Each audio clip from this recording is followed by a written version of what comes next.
Hello student, easy to learn में मैं आपका स्वागत करता हूं। आज हम डिस्कस करने जा रहे हैं +2 अकाउंटेंसी। चैप्टर का नाम है अकाउंटिंग फॉर पार्टनरशिप फर्म।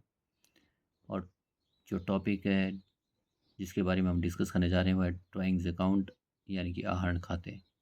तो प्रत्येक साझेदार अपने निजी प्रयोग के लिए जो नकद राशि अथवा वस्तुएं व्यवसाय से निकालता है उसे आहरण कहते हैं। इंग्लिश में इसकी एक्सप्लेनेशन है, any amount withdrawn by the partners for self use from the business is called a drawings. It may be as a cash or goods etc. Entries in case of drawings: first is when partner drawings are made by the partner against profit. Hindi में जब लाभों में से साझेदार द्वारा आहरण किया जाता है तो जो एंट्री पास की जाएगी वह partner drawings account debited to bank account. Partner drawings personal account है, बैंक भी पर्सनल अकाउंट है। पार्टनर ड्राइंग्स क्योंकि रिसीव करते हैं पार्टनर, और पर्सनल अकाउंट का रूल क्या है, debit is the receiver and credit is the giver. यह रिसीवर है इसलिए इसको डेबिट किया जाएगा, और बैंक जो है आर्टिफिशियल पर्सनल अकाउंट है, बैंक गिवर है इसलिए इसको क्रेडिट किया जाएगा। और एंट्री क्या बनेगी, partner drawings account debited to bank account. Narration इसकी आएगी, being drawings are made by the partner against profit. Second is when drawings account transfer to partner capital account. जब आहरण खाते को पूंजी खाते में हस्तांतरित किया जाता है, यानी कि ट्रांसफ़र किया जाता है, तब एंट्री क्या होगी, पार्टनर कैपिटल अकाउंट और current account debited to partner drawings account. क्योंकि जो पार्टनर ड्राइंग्स है ये साझेदारों से ली जानी है इसलिए इसको पार्टनर कैपिटल करंट अकाउंट के डेबिट साइड लिखा जाएगा या डेबिट साइड रिकॉर्ड किया जाएगा। इसलिए entry partner capital account debited या partner current account debited to partner drawings account आएगी। फिर इसकी नरेशन है, being partner drawings transfer to partner capital account. Next चलते हैं, आहरण पर ब्याज, इंटरेस्ट ऑन ड्राइंग्स। साझेदार द्वारा आहरण दो प्रकार से होता है। The partner drawings are two types. First is पूंजी में से आउट ऑफ कैपिटल, और सेकंड है लाभों में से आउट ऑफ प्रॉफिट। जब पूंजी में से आहरण किया जाएगा, ड्राइंग्स आउट ऑफ कैपिटल, जब पूंजी में से आहरण का अर्थ होता है पूंजी में से साझेदार द्वारा आहरण की राशि निकालना, इसी साझेदार के पूंजी खाते में डेबिट किया जाता है। पूंजी में से आहरण पर ब्याज की गणना नहीं की जाती है। इंग्लिश में इसको एक्सप्लेन करते हैं, drawings out of capital means withdrawal of the amount by the partner from the capital. It is debited to the partner's capital account. Interest is not calculated on drawings out of capital. It means जब capital में से withdrawal किया जाता है drawings का, तो इस case में ड्राइंग्स की एंट्री या इंटरेस्ट ऑन ड्राइंग्स की एंट्री रिकॉर्ड नहीं की जाती है। अब नेक्स्ट है लाभों में से आहरण, ड्राइंग्स आउट ऑफ प्रॉफिट। लाभों में से आहरण का अर्थ है साझेदार द्वारा संभावित लाभों में से आहरण करना। लाभों में से आहरण करने पर ड्राइंग्स अकाउंट को डेबिट किया जाता है साझेदारी समझौते के अनुसार या साझेदारी समझौते के आधार पर। ड्राइंग्स आउट ऑफ प्रॉफिट पर ब्याज की गणना की जाती है। इंग्लिश में एक्सप्लेन करते हैं इसको, drawings out of profit means withdrawal bye the partner from the expected profit. When withdrawal is made from profit then drawings account will be debited. Interest on drawing is calculated based on partnership deed of the partner. यदि आहरण करने का समय नहीं दिया गया हो तो आहरण की कुल राशि पर 6 महीने का ब्याज लगाया जाता है। Entries for interest on drawings and drawings, general entry for drawings, general entry for interest on drawings. मान लीजिए दो पार्टनर है ए एंड बी। और दोनों ने विड्रॉल किया। तो फर्स्ट केस में A is drawings account debited, B is drawings account debited to bank account. Second जो एंट्री होगी, A is capital account debited to A is drawings account, B is capital account debited to B is drawings account. इसका मतलब हुआ कि सबसे पहले drawings withdraw करने की एंट्री आएगी। ए ने कितना विड्रॉल किया वो डेबिट होगा, बी ने कितनी अमाउंट विड्रॉल किया वो डेबिट होगा, उसके बाद टू बैंक अकाउंट। सेकंड जो एंट्री होगी, ए इज कैपिटल अकाउंट में ट्रांसफ़र हो जाएगा ए का विड्रॉल, और बी इज कैपिटल अकाउंट में ट्रांसफ़र होगा बी ने विड्रॉल जो ड्राइंग्स का अमाउंट विड्रॉल किया। तो एंट्री होगी A is capital account debited to A is drawings account. जब एज की ड्राइंग्स ट्रांसफ़र होगी एज कैपिटल में, और जब बीज की ड्राइंग्स ट्रांसफ़र होगी बीज कैपिटल में, तो B's capital account debited to B's drawings account. अब general entry for interest on drawings, interest on drawing की जो जनरल एंट्री पास की जाएगी, as capital account debited to interest on drawings account. क्योंकि कैपिटल अकाउंट के credit side में इसको record किया जाएगा, इससे क्या होगा, इंटरेस्ट ऑन ड्राइंग्स जो है क्या है, बिजनेस के लिए इनकम है, इसलिए इसको क्रेडिट किया जाएगा इंटरेस्ट ऑन ड्राइंग को, और कैपिटल अकाउंट के इसको डेबिट अकाउंट में ही लिखा जाएगा, और कैपिटल के डेबिट साइड इसको रिकॉर्ड किया जाएगा, इसलिए एंट्री होगी is capital account debited to interest on drawings account. जो सेकेंड एंट्री होगी, B is capital account debited to interest on drawings account. और लास्ट जो थर्ड एंट्री है, interest on drawings account debited to profit and loss appropriation account. अब interest on drawings जो है profit and loss के credit side में इसको लिखा जाएगा, इसलिए एंट्री क्या होगी, interest on drawings account debited to profit and loss appropriation account. अब नेक्स्ट है आहरण पर ब्याज करने, आहरण पर ब्याज की गणना करने की विधियाँ। Method of calculating interest on drawing. आहरण पर ब्याज की गणना करने की तीन विधियाँ हैं। There are three method to calculate interest on drawings. First method क्या है, सरल विधि, सिंपल मेथड बोला जाएगा इसको। इस विधि के अंतर्गत आहरण की राशियों पर आहरण की अवधियों के अनुसार ब्याज की गणना की जाती है। प्रत्येक आहरण की अलग से ब्याज की गणना की जाती है। इसके पश्चात सभी ब्याज की राशियों का जोड़ कर लिया जाता है। इंग्लिश में एक्सप्लेनेशन करते हैं इसकी। Under this method, interest is calculated on the withdrawal amount according to the period of withdrawal. Interest is calculated for each withdrawal separately. After this, all the interest amount are added together. अब इसका जो formula है, interest on drawings is equal to amount of drawings multiplied by rate of interest upon 100 multiplied by month upon 12। जितना भी आपका drawings का amount है सबसे पहले उसको लिखा जाएगा, फिर उसको गुणा की जाएगी रेट ऑफ इंटरेस्ट, जितना का आपका ड्राइंग का रेट ऑफ इंटरेस्ट दिया गया है, मान लीजिए 5% है, 6% है, 7% है, और बटे में लिखा जाएगा 100, और मल्टीप्लाई कितना होगा, जो मंथ कैलकुलेट करके आए, ये जितना मंथ का हो कैलकुलेशन होगी उसको नोमिनेटर में डाला जाएगा और डिनोमिनेटर में आ जाएगा 12, मतलब मंथ अपॉन 12। सेकंड जो मेथड है वह गुणनफल विधि, इसको प्रोडक्ट मेथड बोला जाता है। इस विधि के अंतर्गत फर्म के साझेदारों द्वारा विभिन्न समयों के लिए असमान राशियों का आहरण किया जाता है। इस विधि में प्रत्येक आहरण के लिए आहरण के महीनों से खाते बंद करने तक के महीने ज्ञात कर लिए जाते हैं। फिर आहरण की राशियों आहरण के महीनों से गुणा किया जाता है, अर्थात आहरण की राशियों को आहरण के महीनों से गुणा कर दिया जाता है। इन गुणफलों के जोड़ पर दी हुई दर, अर्थात जो रेट ऑफ इंटरेस्ट दिया जाता है, उसमें से 1 माह का ब्याज ज्ञात कर लिया जाता है, जो पूरे आहरण का ब्याज कहलाता है।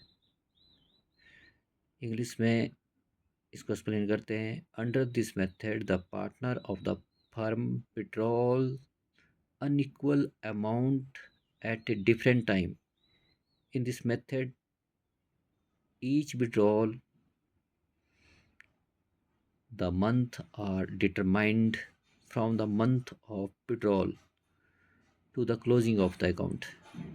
Then the amount of withdrawal are multiplied by the month of withdrawal. On the sum of these multiplication, the interest for 1 month is calculated at the given rate of interest, which is called the interest for the entire period. अर्थात पूरे period के लिए इसको calculate किया जाएगा।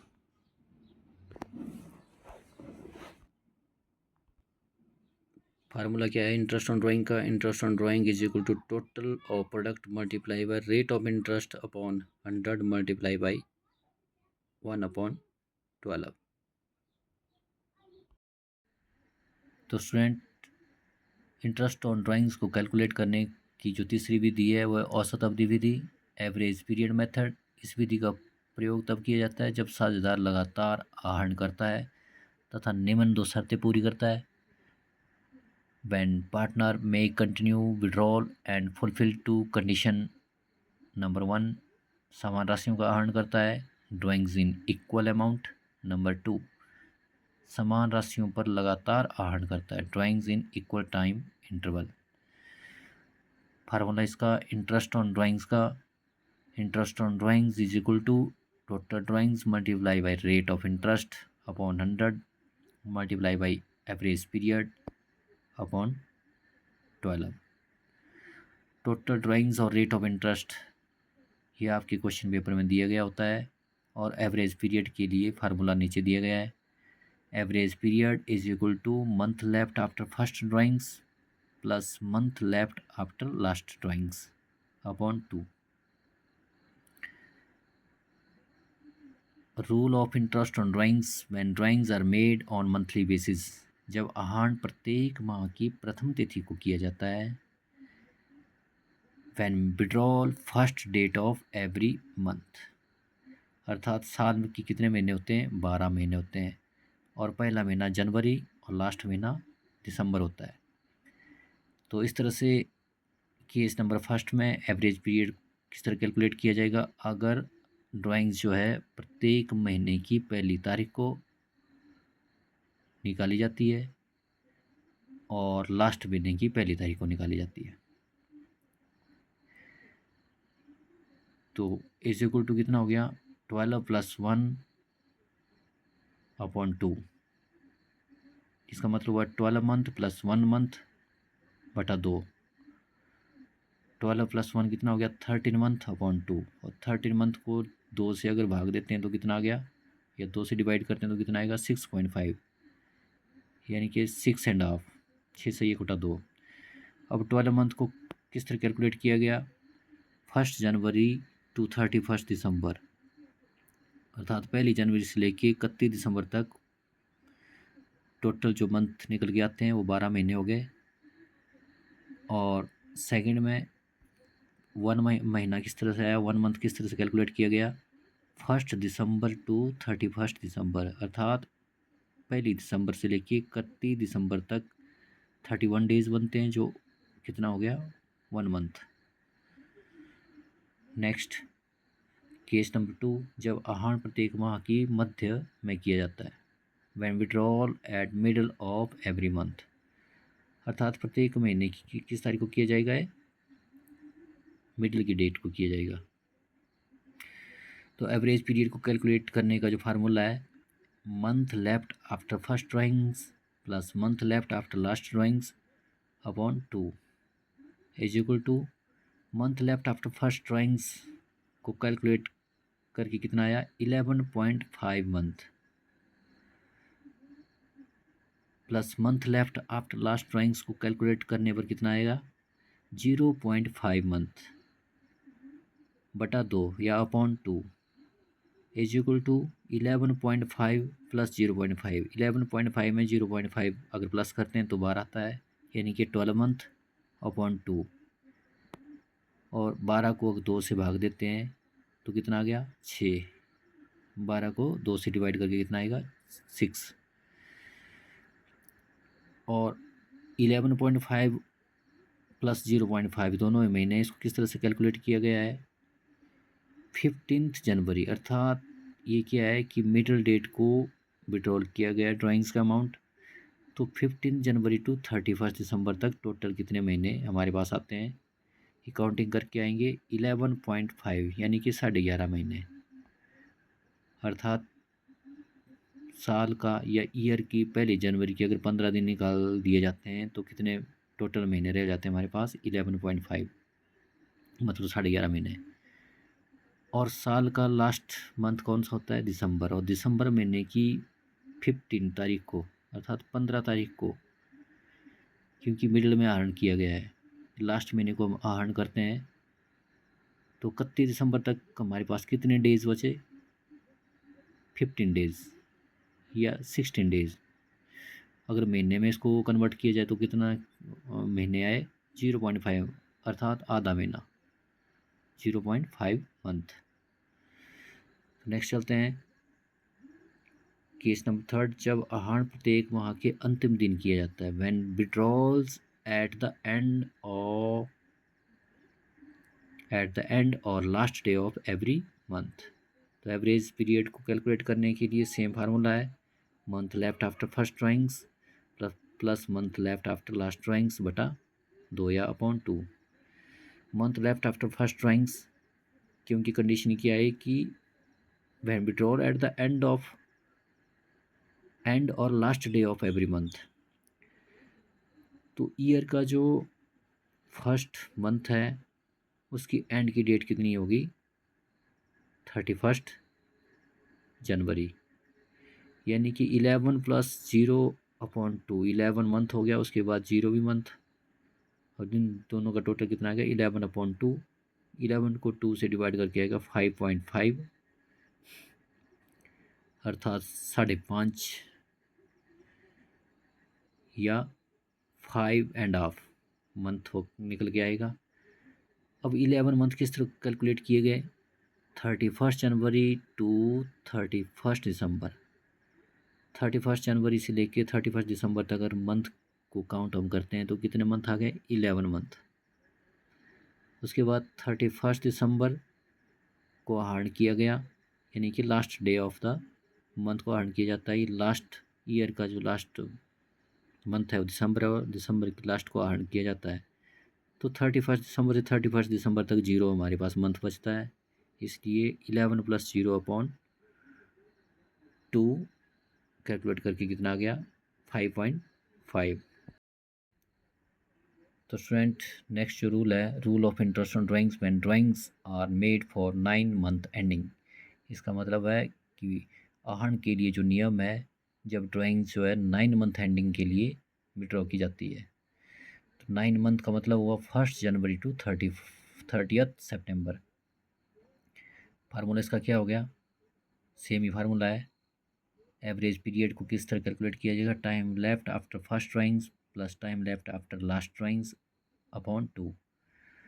अब case number first क्या है व्हेन ड्राइंग्स या drawings in the beginning of each month, जब प्रत्येक महीने की पहली तारीख को ड्राइंग्स को विड्रॉ किया जाता है। तो एवरेज पीरियड किस तरह से निकलेगा 9 month plus 1 month upon 2। 9 month plus 1 month कितना हो गया 10 मंथ बटा 2, और 10 को 2 से भाग देने पर 5 मंथ कैलकुलेट करके आया। और इस तरह 9 मंथ को कैलकुलेट किस तरह से किया गया 1 जनवरी टू 30 सितंबर मंथ की काउंटिंग हम करेंगे तो कितने मंथ हो गए 9 मंथ। उसके बाद 1 सितंबर टू 30 सितंबर, पहली सितंबर से लेके 30 सितंबर तक कितना महीने की काउंटिंग होगी एक ही महीना। अब नेक्स्ट है drawings in the middle of each month, जब ड्राइंग्स को जो है महीने की मिडल डेट को विड्रॉ किया जाता है। तो एवरेज पीरियड निकल के आता है average period is equal to 8.5 month plus 0.5 month upon 2। और इस किस तरह से आया, फार्मूला सेम ही अप्लाई होगा एवरेज पीरियड के लिए। Time left after first drawings plus time left after last drawings upon 2। तो time left after first drawings में कितना आ गया, 8.5 मंथ, और time left after last drawings में कितना आ गया, 0.5 मंथ। और 8.5 प्लस 0.5 कितना मंथ हो गया, 9 मंथ अपॉन 2, और 9 को 2 से डिवाइड करते हैं तो कितना आ गया, 4.5, अर्थात 4.5 मंथ। अच्छा, 8.5 मंथ को कैलकुलेट किस तरह किया गया, 15 जनवरी, क्योंकि ये जो विड्रॉल किया गया है मिडल डेट को किया गया है महीने की, इसलिए जनवरी महीने की जो मिडल की डेट है कितनी, कौन सी हो गई, 15 जनवरी, यानी कि 15 जनवरी टू 30 सितंबर, 30 सितंबर तक का जो महीने की गिनती आ गई। अब महीने की जगह अब काउंटिंग करेंगे तो कितना आ गया, 8.5 मंथ। अब जो नेक्स्ट है 0.5 मंथ किस तरह आया, 15 सितंबर से लेके 30 सितंबर तक, 30 सितंबर तक अगर हम काउंटिंग करते हैं डेज़ की तो कितना डेज़ हो गया, 15 डेज़। और 15 डेज़ को हाफ महीना भी बोला जाता है, इसलिए 0.5 मंथ। अब नेक्स्ट है drawings at the end of each month. अगर ड्राइंग्स को महीने की आखिरी तिथि को निकाला जाता है तो एवरेज पीरियड किस तरह से निकल के आया, average period is equal to 8 month plus 0 month upon 2। 8 plus 0 month कितना हो गया, 80 मंथ हो गया।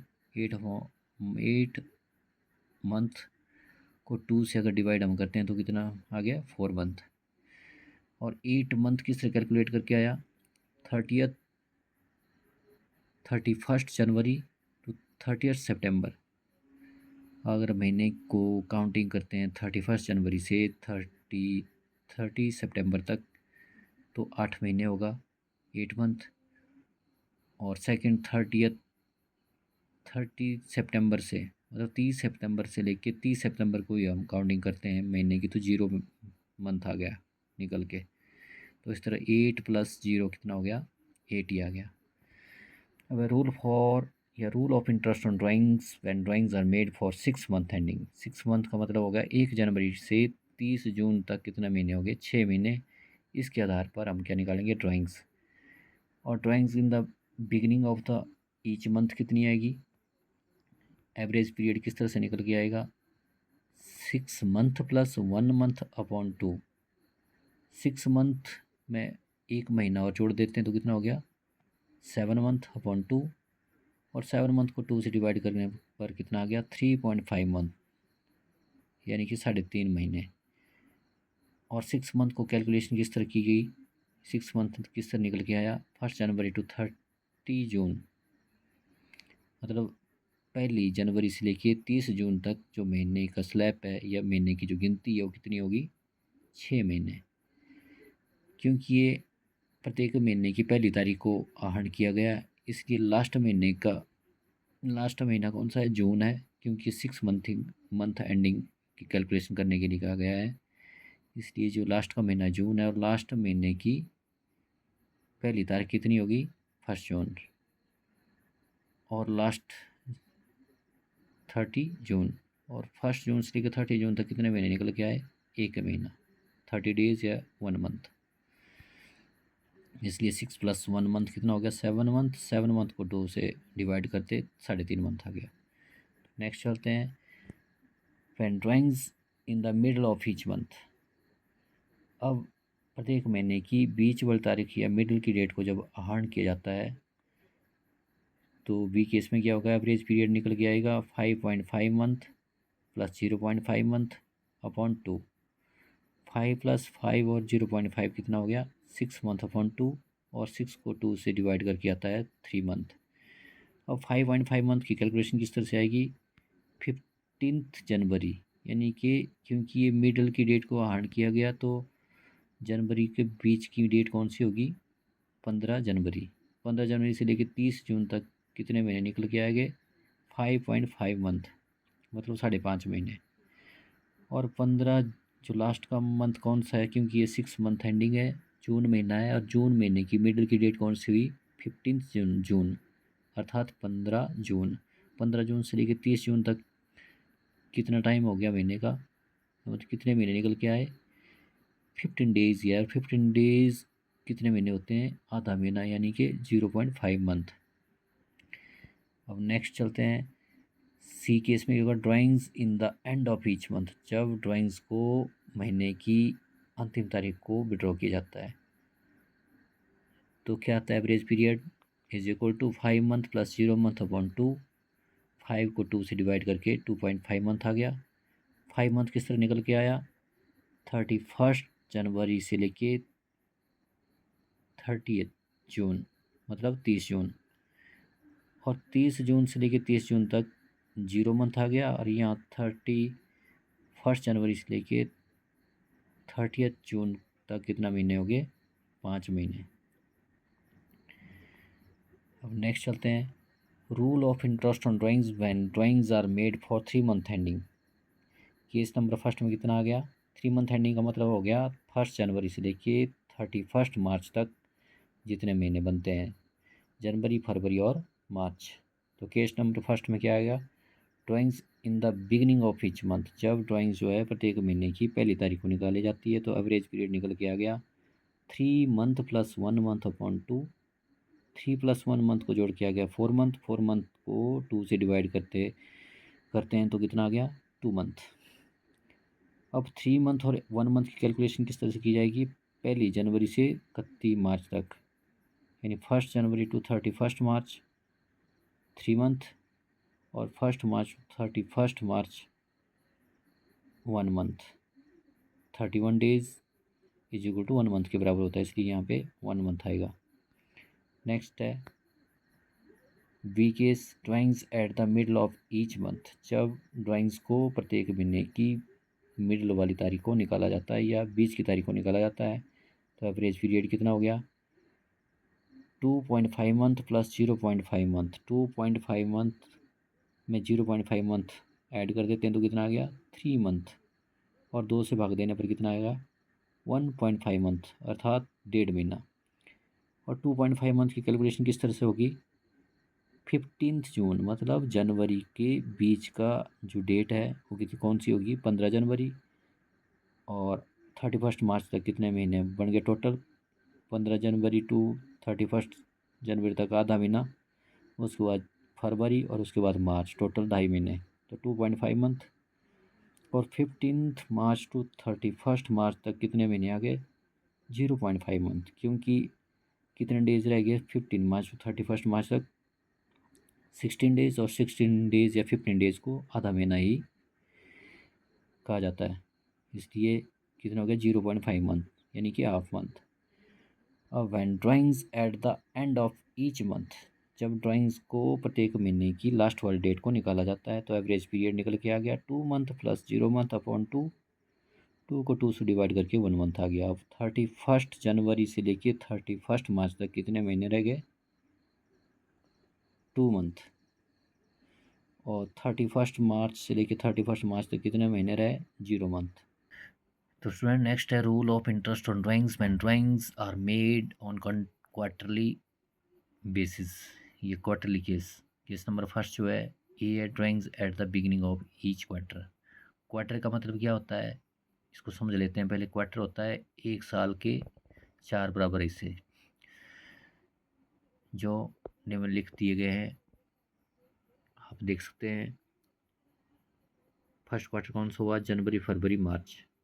सेकंड क्वार्टर अप्रैल, मई, जून। थर्ड क्वार्टर जुलाई, अगस्त, सितंबर। और फोर्थ क्वार्टर क्या हो गया, अक्टूबर, नवंबर और दिसंबर। इस तरह से इनके बेस पर जो है इसकी कैलकुलेशन की जाएगी। और सबसे पहले आ गया आपका case number A. Case number A में क्या है, drawings at the beginning of each year, मतलब अगर आहार हम मसाजदार द्वारा प्रत्येक महीने की या एवरी क्वार्टर के पहली तारीख को किया जाता है या फर्स्ट डेट को किया जाता है, ये बिगिनिंग को किया जाता है। तो फर्स्ट क्वार्टर क्या हो गया, जनवरी, फरवरी एंड मार्च। फर्स्ट क्वार्टर की फर्स्ट डेट क्या होगी, 1 जनवरी। अब फार्मूला इसका क्या होगा, average period time left after first drawings plus time left after last drawings. Time left after first drawings में कितने महीने आ गए, 12 मंथ, और time left after last drawings में कितने महीने आए, 3 मंथ। दोनों को जोड़ के कितना आ गया, 15 मंथ, और डिवाइड कितने से किया गया, 2 से डिवाइड करने पर कितना आ गया, 7.5 महीने या 7.5 मंथ। अब 12 मंथ किस तरह से कैलकुलेशन की गई इसकी, फर्स्ट क्वार्टर का फर्स्ट डेट कौन सी है, 1 जनवरी। 1 जनवरी टू 31 दिसंबर तक कितने महीने निकल के आए, 12 month. Second time left after last drawings में किस तरह से कैलकुलेशन की गई, लास्ट क्वार्टर कौन सा है, अक्टूबर नवंबर और दिसंबर, और लास्ट क्वार्टर की जो फर्स्ट डेट है कौन सी है, 1 अक्टूबर। 1 अक्टूबर से 31 दिसंबर तक कितने महीने निकल के आए, 3 मंथ, अर्थात 3 महीने। इस तरह से इंटरेस्ट ऑन ड्राइंग किस तरह से कैलकुलेट किया जाएगा, total drawings multiply by rate upon 100 multiply bye 7.5 upon 12। Total drawings आपको क्वेश्चन पेपर में दी गई होगी, रेट भी आपको दिया गया होगा 5% या 6%, बाकी आपका 7.5 जो है कैलकुलेशन एवरेज पीरियड करके आया, और 12 आपका टोटल मंथ हो गया। और नेक्स्ट जो है drawings at the middle of each quarter, इसका मतलब हुआ कि जब ड्राइंग जो है प्रत्येक क्वार्टर के मिडल में निकाली जाती है, तो एवरेज पीरियड किस तरह से निकल के आएगा, फार्मूला सेम वही होगा, time left after first drawing plus time left after last drawings upon 2। Average period निकल के आएगा 10.5 मंथ प्लस 1.5 मंथ अपॉन 2।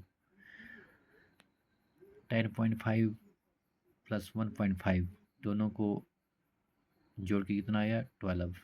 12 को 2 से डिवाइड किया तो कितना आ गया, 6 मंथ। अब 12.5 मंथ किस तरह से कैलकुलेशन की गई इसकी, 15 फरवरी, अर्थात आपका जो फर्स्ट क्वार्टर का जो मिडल वाली डेट थी वो कौन निकल के आई, 15 फरवरी। 15 फरवरी से 31 दिसंबर तक का जो महीने निकल के आते हैं वो होते 10.5 मंथ, अर्थात 10.5 महीने। और उसके पश्चात time left after last drawings में क्या निकल के आया, 15 नवंबर टू 31 दिसंबर, मतलब जो लास्ट क्वार्टर था उसका मिडिल की डेट कौन सी है, 15 नवंबर, अर्थात 15 नवंबर, और लास्ट महीने की लास्ट डेट कौन सी, क्वार्टर के लास्ट महीने की लास्ट डेट कौन सी है, 31 दिसंबर, और टोटल महीने कितने हो गए, 1.5, अर्थात 1.5 महीना। इस तरह इसको कैलकुलेशन किया गया। नेक्स्ट चलते हैं, इंटरेस्ट ऑन ड्राइंग किस तरह से कैलकुलेट किया जाएगा, फार्मूला सेम वही होगा, total drawings multiply by rate बटा 100 मल्टीप्लाई बाई 6/12। सी है, सी के इसमें क्या drawings at the end of each quarter, जो ड्राइंग्स जो है क्वार्टर के एंड में कैलकुलेट की जाती है।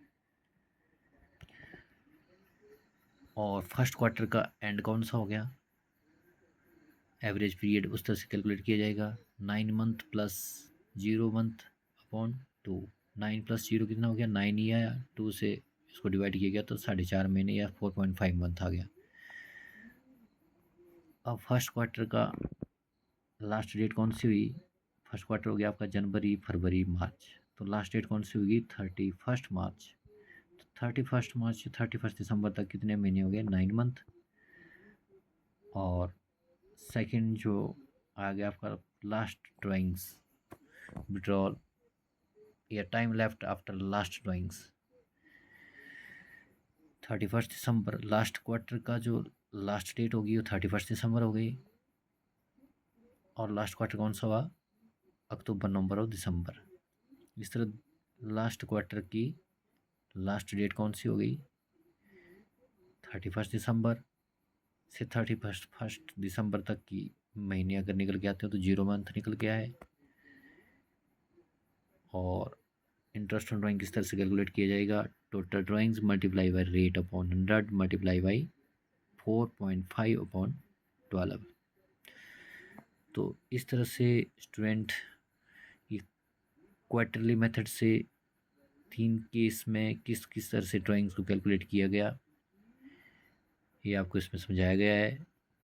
तो स्टूडेंट, उम्मीद करता हूँ कि करंट टॉपिक में मैंने आपको जो समझाया आपको अच्छी तरह से समझ में आ गया होगा। और टॉपिक को और ज़्यादा बेहतर बनाने के लिए आप कमेंट भी कर सकते हैं। तो मिलते हैं नेक्स्ट वीडियो में नेक्स्ट टॉपिक के साथ। तब तक के लिए जय हिंद, वंदे मातरम।